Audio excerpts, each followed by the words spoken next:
বিসমিল্লাহির রহমানির রহিম। আজকের বিষয় হচ্ছে পাইলস, ফিস্টুলা ও অ্যানাল ফিসার। এটা নিয়ে আমরা অনেক সময় দুশ্চিন্তা করি যে এটার ক্ষেত্রে কখন অপারেশন লাগতে পারে বা অপারেশনটা কখন জরুরি। অনেকে পাইলস, অ্যানাল ফিসার বা ফিস্টুলা হলে ঘরোয়া ওষুধের চেষ্টা করে, বিভিন্ন অপচিকিৎসা করে থাকে। কিন্তু কিছু কিছু সময় আছে যখন আর দেরি না করে অপারেশন করানো খুবই জরুরি হয়ে পড়ে। আজকে সংক্ষেপে বলবো ঠিক কখন সার্জারির দরকার হয় বা কখন অপারেশন লাগতে পারে। পাইলসের ক্ষেত্রে যদি বলি, পাইলসের অপারেশন কবে লাগবে, তো প্রথমেই বলতে হয় যে পাইলসের ক্ষেত্রে অপারেশন দরকার হয় যে লক্ষণগুলো থাকলে সেগুলো হচ্ছে অনেকবার পায়খানা পথে বারবার রক্ত যাবে, দ্বিতীয়ত হচ্ছে পায়খানার সময় ব্যথা তীব্র আকার ধারণ করবে, বাইরে পাইলস ঝুলে থাকে বা ফুলে যায়, তখন প্রাথমিকভাবে ওষুধে কোনো কাজ হয় না। এক্ষেত্রে লেজার বা অপারেশন করে রক্ত জমা শিরাগুলো সরানো হয়।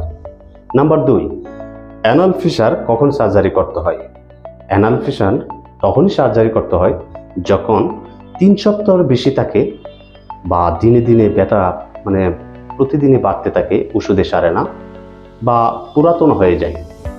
তাহলে ল্যাটারাল স্পিনকটমি নামে যে ছোট একটা অপারেশন আছে এটা মাস্ট বি করতে হবে। Number 3, fistula. ফিস্টুলার অপারেশন ছাড়া উপায় নেই। ফিস্টুলা একমাত্র রোগ যেটা নিজে নিজে ঠিক হয় না। আর লক্ষণ এটার হচ্ছে যে পায়খানার পাশে গর্ত হয়ে যায়, সেখান থেকে বারবার পুঁজ বা রক্ত শরীরে ইনফেকশন ছড়ায়। একমাত্র উপায় সার্জারি, না করলে এটা আরো বড় জটিল আকার ধারণ করতে পারে। এই 3টি রোগের যে কোনো হলে সময় মতো সিদ্ধান্ত নেওয়ার খুবই জরুরি। চিকিৎসক যা বলেন তা ফলো করুন।